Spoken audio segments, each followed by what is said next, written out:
Ahora sí.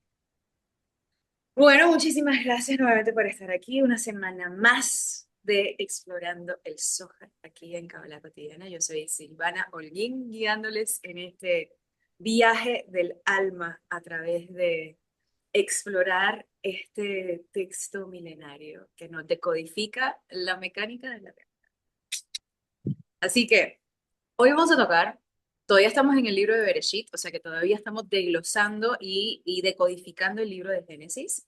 Y estamos pasando ahora por la historia, ya la semana pasada en Bayerá, ¿dónde nos dejó la historia? Litúrgicamente, la historia nos dejó en el momento que Abraham llevó a Isaac para ser atado, para ser, entre comillas, sacrificado. Sabemos que es entre comillas porque no sucedió, pero ahí termina el libro de Bayerá.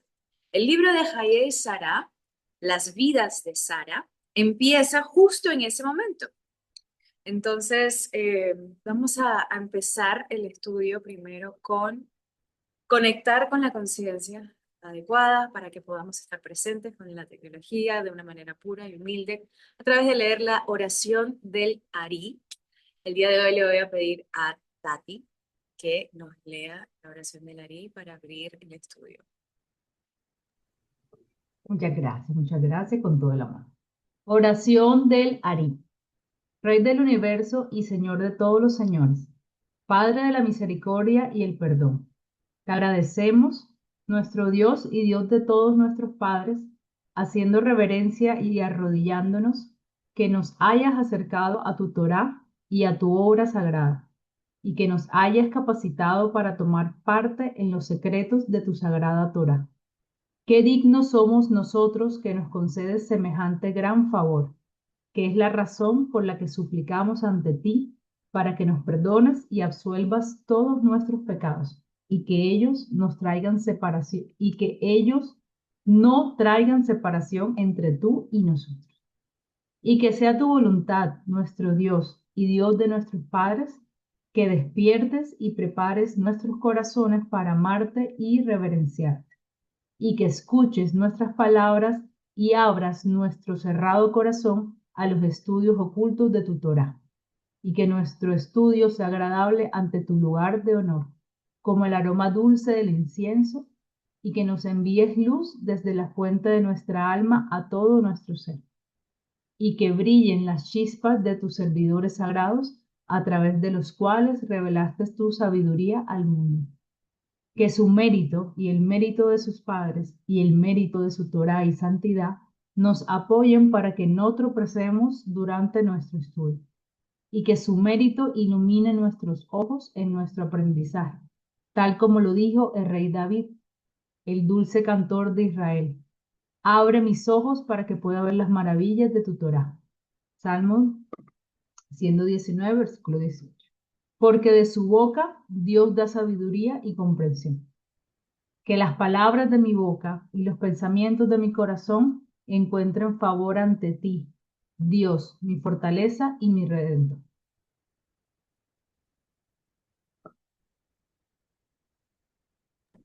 Amén. Amén. Sentate ahora para conectar con la energía de la semana. Vamos a conectar con el versículo del Zohar que arranca este capítulo de Hayat Sara y creo que podemos todos apreciar eh, el nombre del capítulo nos indica algo completamente diferente y algo que no estábamos esperando, porque se supone que estamos hablando de Sara. El primer capítulo nos está hablando de otra historia que no tiene nada que ver con Sara, pero vamos a conectar con el secreto de por qué. Así que empezamos con el primer capítulo que dice, y tomaron a Jonás y lo arrojaron al mar. Vamos a ver cómo es que esto tiene que ver con Sara.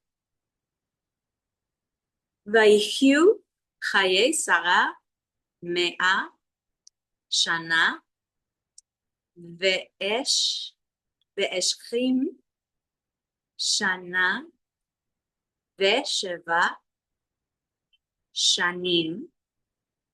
Rabbi Yossi Petach Ve'amar Vaisu et Yonah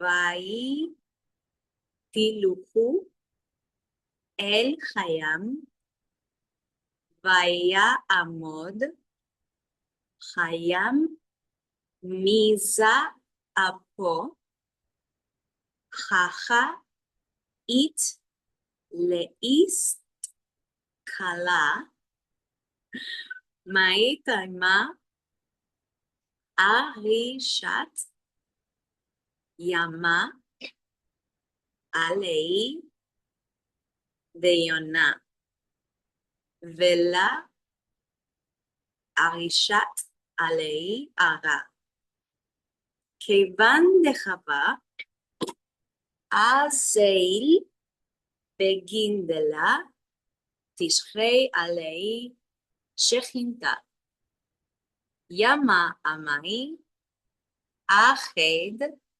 Bei Khad Java Azeil. Ahora, Tati, por favor, si nos puedes leer la traducción.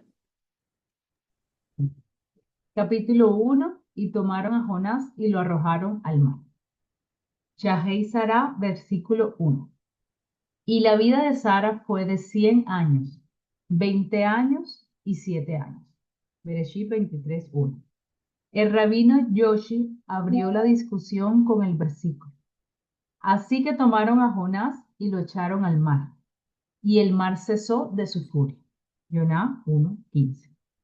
Tenemos que examinar este texto cuidadosamente, porque el mar se enfureció con Jonás y no la tierra.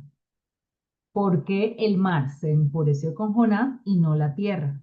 Es decir, la nukva llamada tierra. Él estaba dejando la tierra para que la Shejina no se posara sobre él.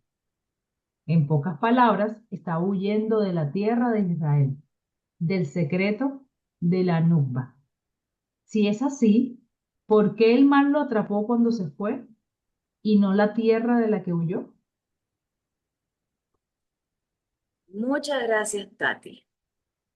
Bueno, me parece peculiar. Eso fue, creo que una de las primeras cosas que me llamó la atención de, pero no estoy entendiendo. ¿Cómo es que estamos saltando de historia? Estamos saltando de lugares en la Biblia.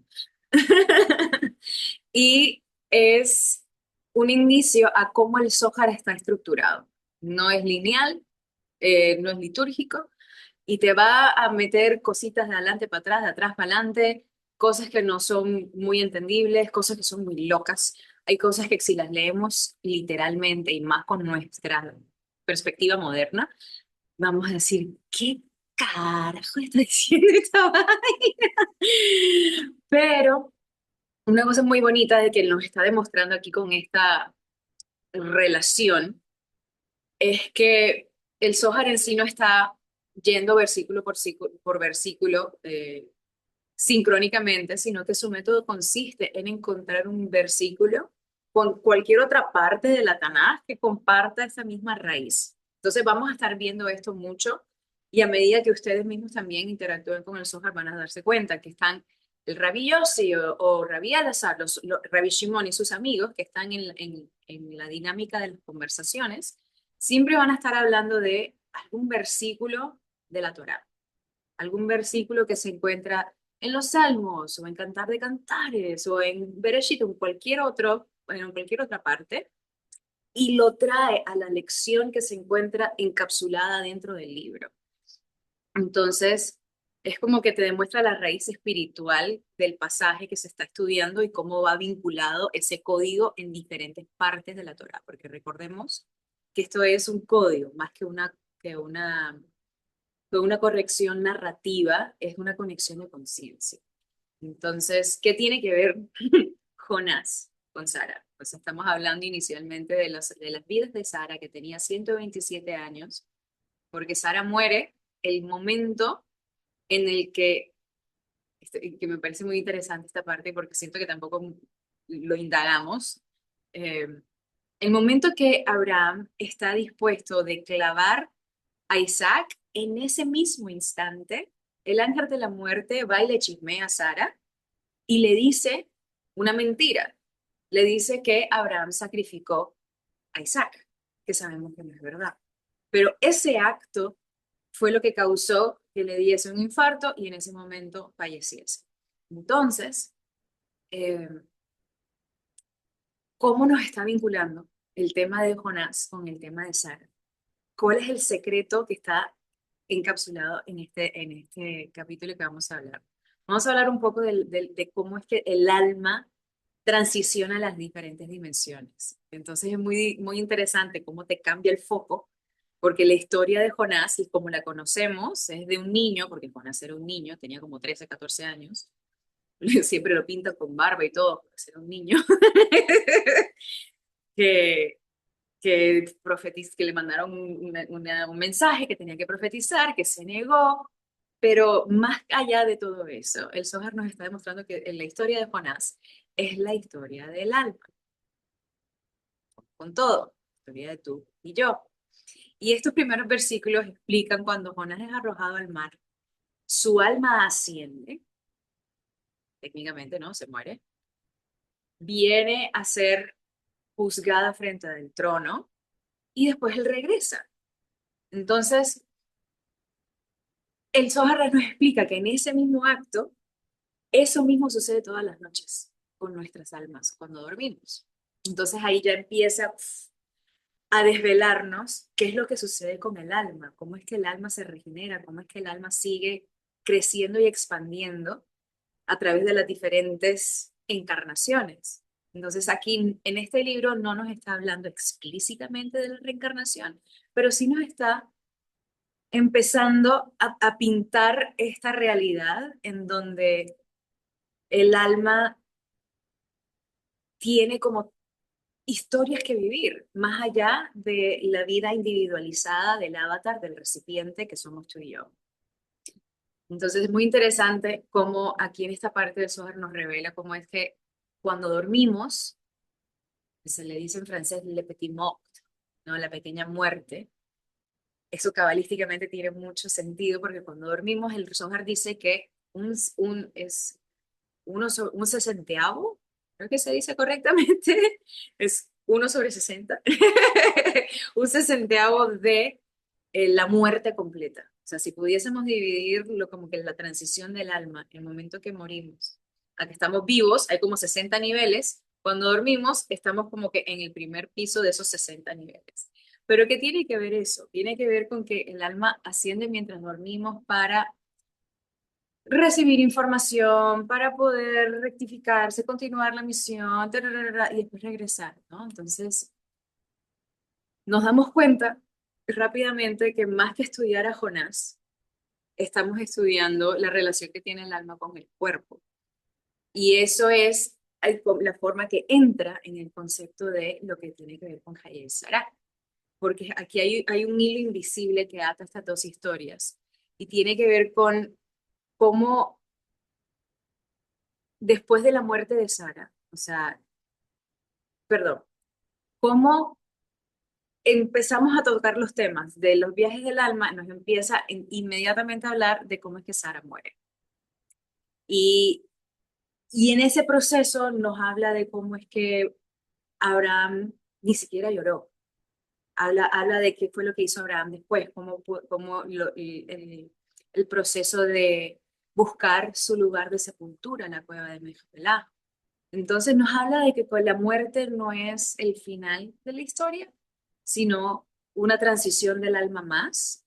Y me parece muy bonito, muy brillante cómo es que nos introduce tus conceptos.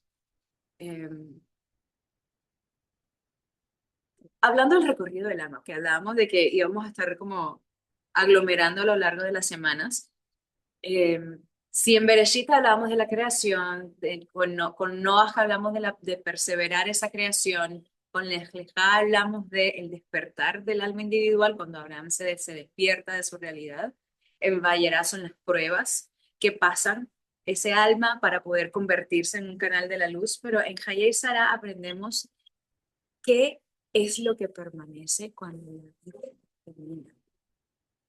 ¿Qué es lo que pasa después de la muerte? ¿Cuál es el legado que nos queda? Hayek Sará es es un libro para estudiar cuando queremos aprender las mecánicas de cómo es la continuidad del alma. Ahí empieza toda esa conversación, empiezan las conversaciones alrededor de la inmortalidad, Como les dije, como la reencarnación está implícita, más adelante en otros libros ya se está hablando de las mecánicas de la reencarnación como tal, de una forma más implícita. Habla también del matrimonio espiritual. Aquí nos demuestra la comparación entre Abraham y Sara, no solamente como marido y mujer en persona humana, sino como la correlación entre el alma y el cuerpo, entre el reino sutil y el material, entre Serampín y Malhut, el matrimonio espiritual entre Isaac y Rebeca, porque en este libro nos introducen a Rebeca, que es la esposa de Isaac, la madre de Esaú y Jacob. Eh, y pues, como les mencioné también, aquí nos empieza a hablar de la cueva de Mechpelah, que es donde todos ellos están enterrados. Y vamos a llegar a ese punto cuando lleguemos, pero es uno de mis temas como muy curiosos favoritamente cuando, de indagar sobre la cueva de Mechpelah. Pero primero hablemos un poco sobre lo que fueron los años de la vida de Sara, porque peculiarmente el Zohar arranca este capítulo con la muerte de Sara, pero en vez del capítulo llamarse, y esta fue los años de la muerte de Sara, habla de la vida de Sara. Hay una paradoja ahí muy consciente e inmediata que nos deja entender que la muerte no es el final, que el alma no muere. Entonces empezamos a indagar en los niveles del alma, que el Ari nos profundiza muchísimo. ¿Cuáles son los primordiales que conocemos? En esta vida terrestre, el ser humano adquiere acceso a tres de esos niveles. Es el Nefesh, es la versión animal, es la versión de esta tierra, es la parte que está hecha de humus, es la parte que está hecha del polvo, de los elementos, de los cuatro elementos de esta tierra. Después tenemos el Ruach, que es ese espíritu que baja a los 13 años, es lo que nos da ese ímpetu que le atribuimos a la adolescencia, a las hormonas adolescentes, pero en realidad todo eso se activa porque empieza a entrar. No al revés. Y después tenemos el Neshama. El Neshama tenemos acceso a anclar el Neshama, no es algo que se posa en nosotros, es algo que tenemos acceso en ciertas fechas como el Shabbat, como en Hanukkah, pero cuando hacemos actos de bondad, cuando hacemos esos actos incómodos que nos expanden el alma, lo que estamos haciendo es anclar el Neshama en esos instantes. Hay dos niveles de almas más, pero no están disponibles dentro de esta matrix tridimensional que llamamos planeta Tierra. Las únicas personas que han alcanzado ese cuarto nivel son dentro de la tradición cabalística y dentro de lo que he logrado concretar. Son personas como Buda, como Moshe, como Jesús. Entonces, quedémonos en los tres que tenemos aquí acceso porque nosotros estamos en estos tres campos, ¿no? Eh, Hablando de que el alma nunca muere, nos enseña esta parte de que la muerte no es el momento en donde el alma abandona la vida, sino el momento en el que el alma abandona el recipiente que ya cumplió su función. Recipiente llamado Silvana, recipiente llamado Antonio, llamado Tatiana, Raquel, etcétera. Cada recipiente viene con una configuración específica y cuando ya esa configuración haya cumplido su propósito, pues el alma se retira y sigue su camino con otras lecciones, con otros recipientes. Entonces, aquí el que cambia es el cuerpo, no el recipiente, el alma es eterno. La conciencia continúa. Aquí hay muchos capítulos que están dedicados a describir cómo es que el alma abandona el cuerpo, quién es el que recibe el alma del otro lado, qué sucede en esos primeros momentos cuando uno está ascendiendo, trascendiendo esta realidad, cómo es que el alma asciende y de qué depende ese ascenso. O sea, todo eso está en estos libros de Ayer Sará. Y creo que es uno de los libros más importantes con referencia a entender el lente cabalístico alrededor de lo que viene siendo la muerte y la transición de la muerte. Porque vivir no es solamente, no se reduce a simplemente respirar y ya, y comer, y andar, y trabajar, y casarse, ¿verdad? Vivir es dejar de ser una corriente que sigue iluminando el mundo mucho más, o sea, mucho después de que el cuerpo haya terminado su viaje. O sea, una vida plenamente deja un legado y ese legado es parte de cómo es que el alma sigue viviendo.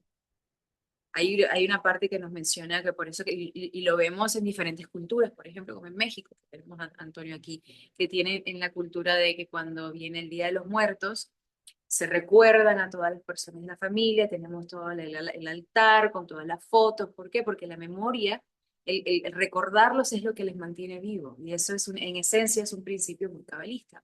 Porque en el Zohar aquí nos habla de qué es lo que sucede en esos primeros días, por qué es que tenemos que velarlos, por qué tenemos que enterrarlos, qué es lo que le sucede al alma. Aquí hay una parte muy interesante que es cuando, ¿por qué velamos a los muertos? Porque es que el mismo alma regresa durante esos primeros 7 días a hacer el duelo del recipiente que está dejando atrás. El mismo alma está pasando por su propio duelo, tal cual al igual que tú y yo cuando tenemos que hacer el duelo por alguien en esta vida. Esa misma alma está haciendo el mismo duelo. Eso es lo que me parece tan hermoso. Eh, Hay una cita en el libro de Job que habla justamente sobre esta idea, eh, y, y nos da a entender de que todos estos rituales que hacemos no son netamente humanos. El alma también lo necesita y por eso es que el ser humano se inspira a hacer este tipo de acciones y rituales. Desde una lectura del Ari, desde una lectura luriánica, se podría decir de que el alma todavía está como desprendiéndose gradualmente de estos niveles más densos que está desprendiéndose de su Neshama. Y, y ¿qué pasa? Por qué es que ese alma vuelve? O sea, qué es lo que qué es lo que le ata a esta vasija? Y hay una imagen que es que el cuerpo está siendo modificado por el alma. Y esto es un secretito que siento que podemos dedicarle así sea unos segunditos de más porque me parece tan hermoso que igual en circunstancias como la que estamos viviendo, siento que muchos de nosotros en estos momentos tenemos unas semanas que han sido muy caóticas y que tenemos mucha incertidumbre al frente de nosotros. Muchos de nosotros estaban pasando por momentos nuevos, por momentos en donde estamos pasando por primeras instancias y no sabemos hacia dónde vamos, pero tenemos dos opciones: o sucumbir a nuestros miedos, a nuestro ego, a nuestro PTSD, o anclar la certeza, anclar la tecnología de los mundos superiores para que nuestra alma sea quien esté presente y que esté modificando y motivando nuestros pensamientos, palabras y acciones para que sean coherentes con esa luz. Porque es que el alma modifica el cuerpo. Si bien el cuerpo también tiene efectos en el alma, así como una vasija de barro que tiene vino por dentro y si lo guardas con ese vino durante 100 años, por más de que botes ese vino, la vasija todavía va a oler así. De la misma forma, nuestra alma y el trabajo que hacemos para fortalecer ese vínculo almático transforman. Y eso me parece algo tan sublime porque el alma ama al cuerpo no porque el cuerpo sea perfecto, el alma sabe que el cuerpo es muy perfecto, el alma sabe que tiene un satán y que va a estar ahí peleándole en cada momento del día que tenga, pero como quiera ama a su cuerpo porque es su compañero en este juego, en esta dinámica. Entonces, siento que eso nos rompe con ciertas visiones como dualistas porque el cuerpo a veces se nos presenta como una prisión. A veces esta vida se nos presenta como que este planeta es una prisión, como que vinimos a sufrir. Pero en realidad, la dinámica entre el cuerpo y el alma, entre el ego y el alma, es una asociación consciente. Eh, y hay algo muy bonito aquí también de el reconocimiento de qué es lo que sucede con mi cuerpo después de, que me parece muy interesante, porque habla de que Cuando el alma se va, cuando el ruaj y el neshama se van y ya el alma, el cuerpo muere, los cuatro elementos regresan a sus respectivas raíces. Y esto tiene que ver con la entropía. O sea, estamos hablando de física nuevamente. ¿Qué es lo que sucede cuando el cuerpo ya empieza a descomponerse? Pues todo regresa a su estado primario. Lo primero que se va es el aire. Luego el agua que se encuentra dentro de nuestros tejidos, ¿no? Y, y la tierra y el fuego de nuestro espíritu también es lo primero que se va.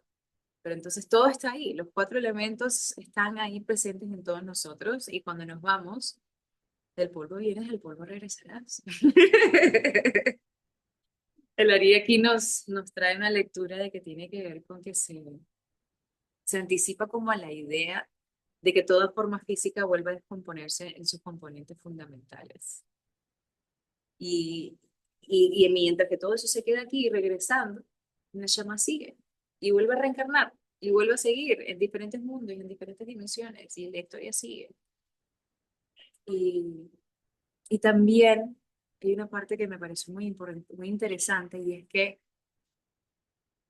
no hablan tanto del momento de morir como tal, sino que hablan de que, qué es lo que determina la calidad de tu muerte. Entonces, estamos hablando de que una vida espiritual nos conlleva o nos determina cómo ocurre esa transición. Y no necesariamente tiene que ver con que automáticamente significa que vas a tener una muerte indolora, porque podemos ver que muchas de las personas que viven vidas espirituales terminan falleciendo o pereciendo como mártires, especialmente las que están bien dedicadas al mensaje. De alguna forma u otra pasan por ese proceso. ¿Por qué? Porque el alma está pasando por esa última prueba de fuego mientras que procesa todo ese sufrimiento. Eh, y eso me parece muy interesante también porque podemos aplicarlo a cómo es que es la transición de Jesús, o sea, esos momentos de Él sobre la cruz. Si aplicamos ese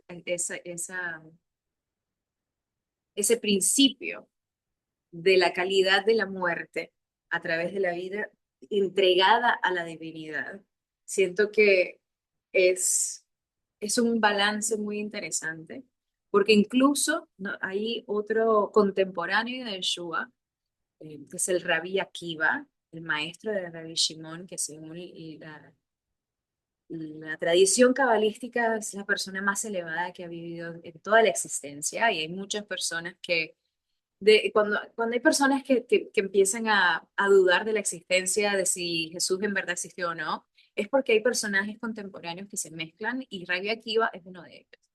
Eh, Rabbi Akiva alcanzó a tener hasta 24.000 estudiantes, pero estaban anclados a su ego y la mayoría murieron y bueno, esa es otra historia para otro día. Pero Rabbi Akiva tuvo una transición que creo que nadie quisiera. Poco ideal. Para los que no sabemos, Rabbi Akiva fue despellejado, desollejado, con una navaja, con una cuchilla, y fue pedacito por pedacito, así lo fueron, así centímetro cuadrado por centímetro cuadrado, fue desollejado, y el tipo se le pasó el tiempo entero riéndose a carcajadas. A carcajadas. Aquí hay muchísimos secretos. Eh, les dejo de tarea para que tengan la curiosidad de buscar. Eh, Wolkoff habla de esto, el Rathberg habla muchísimo de esto, Lari habla de esto, Albert Goslan también habla de esto. Así que les dejo a los grandes cabalistas que hablen de esta porción, pero Rabbi Akiva falleció riéndose a carcajadas. Así que todo tiene que ver con cómo es que la vida espiritual termina afectando cómo es que transicionamos. Y hay una frase muy poderosa aquí que mientras la persona permanece conectada al flujo de las 7 sefirot interiores, vive en armonía. O sea, dentro de lo que llamamos el Serampín, dentro de lo que llamamos esas dimensiones. Cuando esa conexión cesa, el ángel de la muerte recibe permiso para retirar el alma. Entonces, ¿qué nos está diciendo esto? El ángel de la muerte no aparece como un enemigo independiente que está llevándose a las personas al azar. No, aquí nos está dejando el secretito de que cada transición de esta vida está predeterminada, tiene una forma de que va a suceder y tiene una mecánica, tiene un orden espiritual por el cual está sucediendo. Hay diferentes formas de las cuales la Cábala misma nos dice que dejamos de vivir, porque ya terminamos nuestro tikkun, porque se nos acabaron las palabras. El Zohar nos dice que cada persona nace con un número específico de palabras que tienen que hablar. Y si tú dices palabras negativas, se te restan de esas palabras, como que menos dos, menos dos, menos dos. Si tú dices palabras positivas, no se restan palabras de ese conteo. Así que está esa tradición. Después está la tradición de hay diferentes razones de por qué el Zohar nos explica de que el alma transiciona, pero aquí en este capítulo, en este libro, nos introducen ese concepto de que todo esto sucede por un orden espiritual. Eh, y hablamos también del Retimot, hablamos de los sueños, de que en verdad morimos un poquito cada noche cuando dormimos. Nuestra alma se eleva, regresa a los cielos superiores, es juzgada, recibe información y después regresa nuevamente a este Groundhog Day. Desde la Kabbalah nosotros estamos viviendo el mismo día todos los días. Entonces como que morimos y en la noche nos regresa la vida y volvemos a vivir este día nuevo.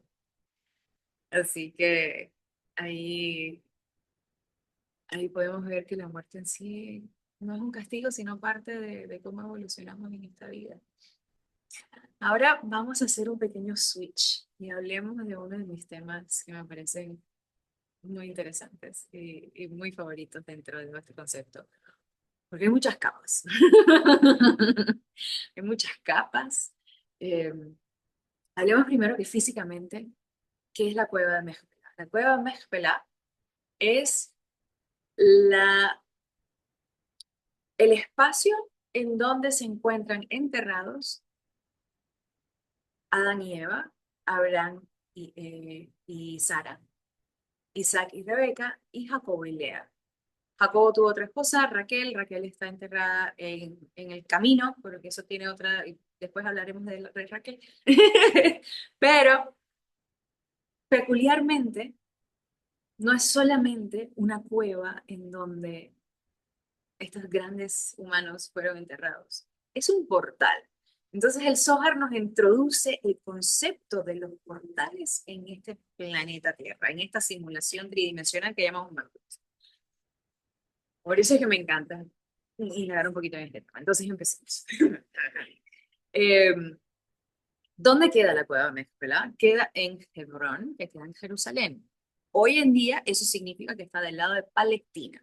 Entonces, si queremos ir a visitarlos, tenemos que entrar por Jerusalén, por Palestina. Así que ahorita va a estar un poco complicado ir, pero Dios mediante, Hará, Bezrat Hashem, todos nosotros aquí presentes podamos tener la oportunidad de ir a conocer la tierra sagrada y conocer estos espacios y poder vivir en carne propia lo que yo he visto en videitos, porque entonces cuando yo me acuerdo hace como 5 o 6 años, el centro de Kabbalah siempre está haciendo peregrinajes, las sinagogas, esta tradición judaica que reconoce este tipo de tecnología, siempre hace este tipo de peregrinajes porque entienden la energía que se encuentra en estos portales. Entonces, el centro de Kabbalah siempre hacía estos viajes, por lo menos creo que 2 veces al año, a Israel y a diferentes sitios. Y en más de una ocasión, mi maestro, Marcus Weston, Joseph Arnold, Sarah Weston, ellos iban a estos viajes y entonces teníamos el videíto directo del celular de Marcus o de Joseph, abajo, adentro, en la cueva de Mezpelá, específicamente en la sala donde se encuentran estos personajes. Que no cualquiera puede viajar, puede bajar ahí abajo. O sea, la tradición judaica o cabalística nos dice que la razón por la cual el domo está construido ahí encima, porque sí, ahí es donde está el famoso domo, eh, que peculiarmente se encuentra del lado musulmán, ¿no? Wink, wink, es todo lo mismo, ¿verdad? Entonces, ¿Por qué tenemos esta estructura encima? Porque es que la energía que está ahí es tan potente que es como entrar a- al templo, que antes solamente el sacerdote podía entrar en un solo día al año, porque si entrabas te daba un infarto y te morías enseguida porque hacías tu ticún inmediatamente. Acá hay una circunstancia similar. Entonces la cueva Mezcuela no es solamente un cementerio, es un portal en esta dimensión que no solamente es cualquier portal. Yo le llamo, no le echen la culpa a más nadie, esto es mi propia eh, sintetización de todo esto. Este es el ombligo, el ombligo del planeta Tierra. Es el punto por el cual todas las almas entran desde los reinos superiores, entran a través del Yesod que se encuentra ahí hacia Malkut, y de ahí salen todas las almas y después se distribuyen a través del planeta Tierra a encarnar en los cuerpos que van a encarnar.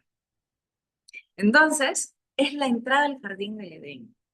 Es y no solamente el espacio, ok. Y inmediatamente cuando me di cuenta de esto, de que esta es la entrada del Jardín del Edén, incluso tú puedes ver, hay una placa de mármol muy hermosa con oro que dice que esta es la entrada del Jardín del Edén, cuando tú lo ves ahí.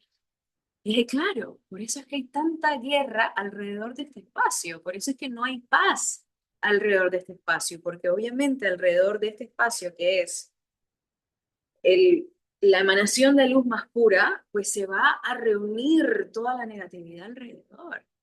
Es obvio, alrededor de la luz siempre van a estar todos los bichos. Entonces, ahí también podemos tener una visión un poco más neutral sobre lo que está sucediendo hoy en día allá, porque estamos muy polarizados, siento yo, en esta dinámica.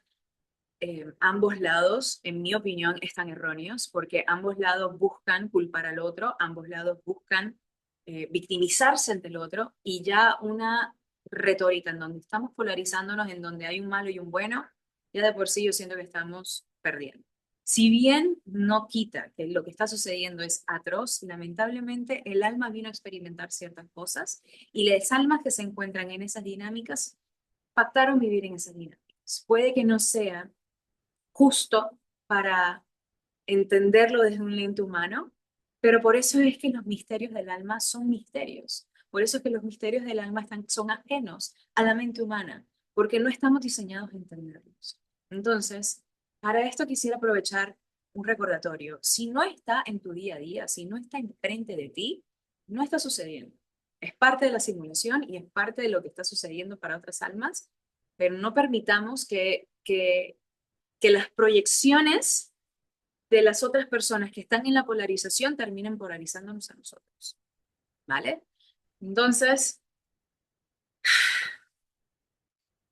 hay algo muy interesante en esta parte de de la lectura, porque empieza en Hayei Sará, cuando él llega a la cueva de Mezpela, esta parte tiene que ver con Abraham haciendo ay, se me fue la palabra, pero cuando vas al mercado y estás, eh, se me fue la palabra, pero negociación, como estás como negociando con la persona el terrateniente, incluso el terrateniente le dijo, te la regalo.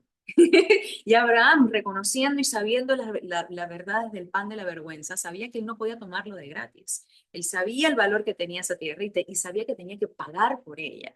Y peculiarmente me pareció interesante de que cuando Dios se le presenta a Abraham, que le promete tierras y demás, al final, la única tierra que legalmente es propiedad de Abraham es la cueva de Macpela. Y me parece muy peculiar porque técnicamente es un sitio para su muerte, para la próxima vida. Entonces, eso me parece también un tema muy interesante ahí. Pero, ¿qué nos indica el hecho de que Abraham estaba dispuesto a quedarse aquí? Que no tenía que ser otra tierra. ¿Qué fue lo que él entendió aquí? Él entendió que ese espacio, él pudo percibir que ese espacio era una conexión entre los dos mundos, era un puente donde el velo se encuentra muy fino. Y una forma de poder entender esto es utilizando la alegoría de una ventana. Si la ventana se encuentra sucia, no vas a poder ver muy bien lo que está del otro lado. Pero si la ventana está limpia, puedes ver muy bien lo que está del otro lado. Yo siento que Mezcala es uno de esos espacios, representa ese puente, representa ese umbral entre el alma y el cuerpo y un umbral muy fino dentro de todo. Otra cosa muy interesante que les quisiera dejar con esto es que no solamente es que Mezcala en sí es este portal, sino que ellos, Adán, Eva, Abraham, Sara, Isaac, Rebeca, el cuerpo de estas personas, que este es otro secreto que me pareció fascinante, porque no es solamente, que el cuerpo ya quedó ahí y ya. Lo que hablábamos de que la vasija que tiene el vino por mucho tiempo se queda con esa esencia de ese vino, atribuyen al poder de este espacio al hecho de que los cuerpos o lo que quede de estos cuerpos se encuentra en este espacio porque el alma tan grande que estuvo presente en esos cuerpos infusionó esa materia y hace que ese espacio sea un portal en donde si te acercas con una conciencia que no está preparada, puedes hacer tu ticún inmediatamente. Hay personas que se han fracturado cosas, que han tenido infartos, o sea, le construyeron toda una plataforma encima para agregar espacio físico para que las personas simplemente por accidente no cayeran allá abajo.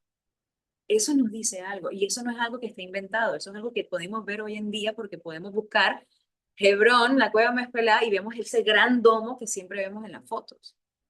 Entonces, la razón por la cual ese domo existe y todo eso no es solamente para honrar, sino para agregar espacio para que no nos queme esa radiación.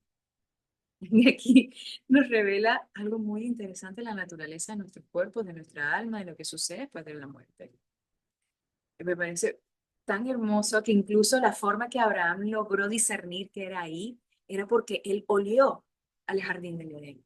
Él olió una fragancia como a rosas. Hay varias personas que han logrado acceder a este aroma por interferencia divina y todos pueden atribuir el mismo olor. Es como un olor, el olor más delicioso de rosas, más sublime que hay podido oler. Y hay algo muy interesante porque de los cinco sentidos físicos, el olfato, el Zohar nos revela que es el que tiene que ver con el mundo superior, porque no está anclado a algo físico.